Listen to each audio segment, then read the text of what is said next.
Assalamualaikum dan selamat sejahtera diucapkan terutama sekali kepada pensyarah pembimbing yang dihormati iaitu Puan Robi. Jadi pada video kali ini ialah berkenaan amali bagi kemahiran asas PPIM. Kemahiran yang telah saya pilih ialah kemahiran origami dan juga kemahiran anyaman. Nama saya ialah Dini Dania binti Selamat dan saya daripada Kumpulan Bahasa Melayu 1 ambilan 2023 bagi IPG Kampus Pendidikan Teknik. Jadi ini ialah produk yang telah saya hasilkan daripada kemahiran asas PPIM tersebut iaitu sejabak bunga. Bahan-bahan yang kita perlukan untuk menghasilkan sejabak bunga ini ialah kertas warna A4, pemotong, gam, lidi sate, pelekat dan juga gabus.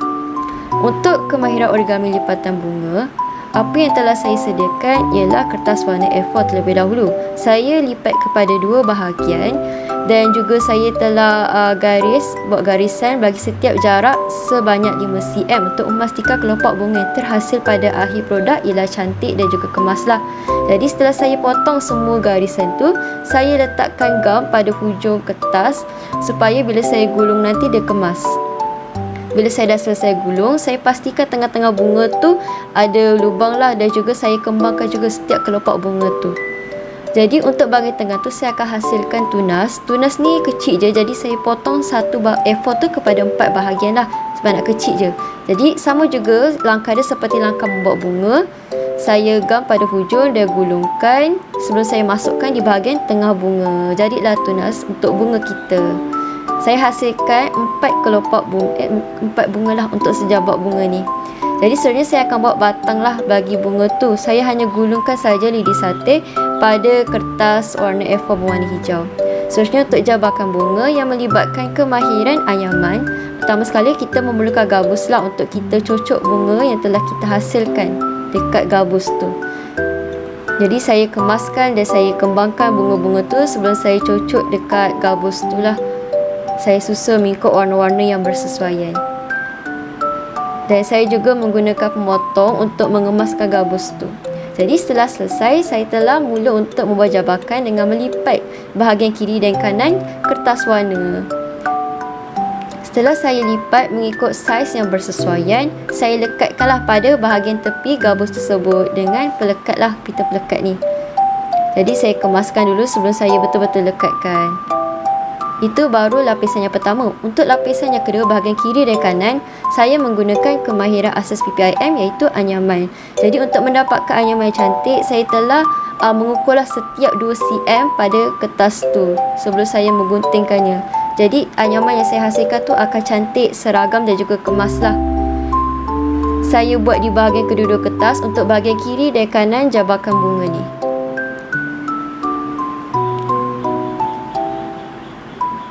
Jadi setelah saya selesai garis, saya juga telah memotong warna putih, kertas A4 warna putih sebagai anyaman nanti dekat bahagian dalam tu. Jadi saya nak kecil je sebab bagi saya kalau lagi kecil lagi kemas sebab dia lagi banyak dan lagi cantik lah anyaman tu. Satu A4 tu saya boleh dapat dalam banyak juga dan sebab satu bahagian anyaman tu saya memerlukan 5 jalur warna putih. Setelah selesai saya potong, saya pun potonglah bahagian tengah daripada kertas yang telah saya gariskan sebanyak 2 cm tu untuk kita buat anyaman lah dekat setiap lubang yang telah saya hasilkan tu. Saya gunting bahagian tengah supaya nanti dia jadi lagi kemas berbanding saya menebuk.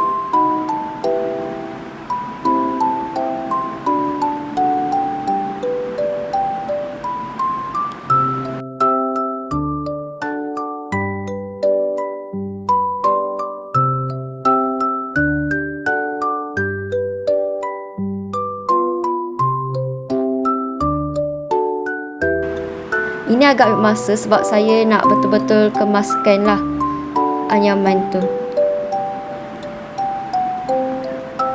Setelah saya selesai mengemaskan guntingan tu, saya pun mulalah membuat anyaman secara bersilang-seli.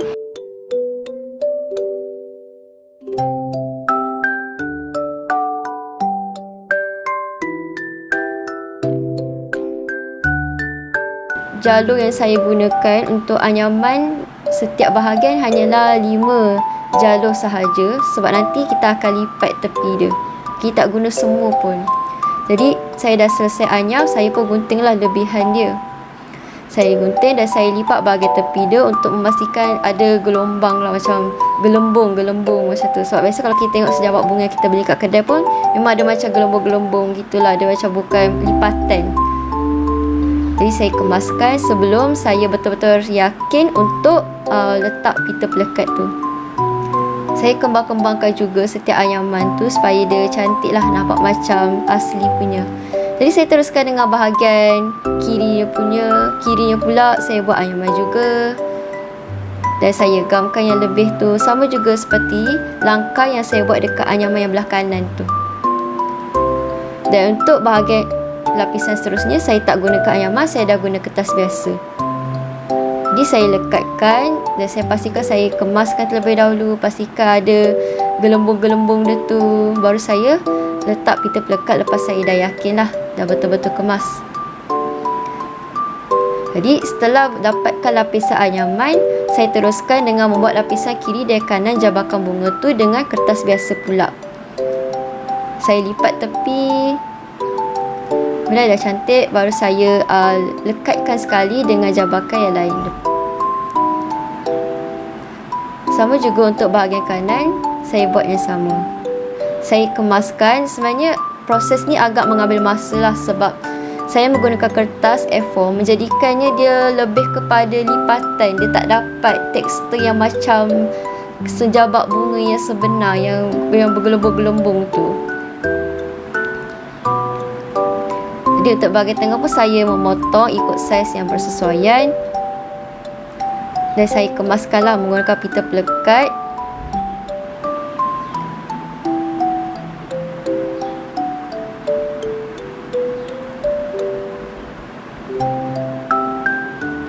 Bagi saya yang paling penting semasa melakukan jabakan bunga ni ialah kekemasan. Terutama sekali saya menggunakan kertas A4.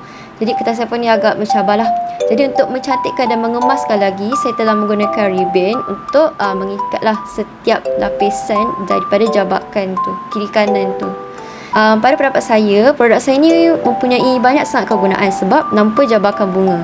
Jabakan bunga ni sememangnya sangat-sangat kita biasa dengar untuk orang guna dan bawa time menziarahi orang yang sakit, dan juga kita nak bagi sebagai hadiah dan juga tanda perhargaan kepada seseorang. Boleh jadi kepada ibu bapa, kepada guru. Pada masa yang sama, bunga ini juga kita boleh bawa untuk menziarahi di kubur. Bukan saja di rumah orang, time orang sakit, tapi boleh juga dibawa waktu kubur. Jadi bagi saya, bunga ni mempunyai banyak sangat kelebihan dan juga akan menjadi lebih bermakna lah pemberian tu jika bunga tu kita yang hasilkan sendiri. Jadi sekian itu sahaja untuk video pentaksiran berterusan kemahiran asas PPIM saya. Sekian, terima kasih.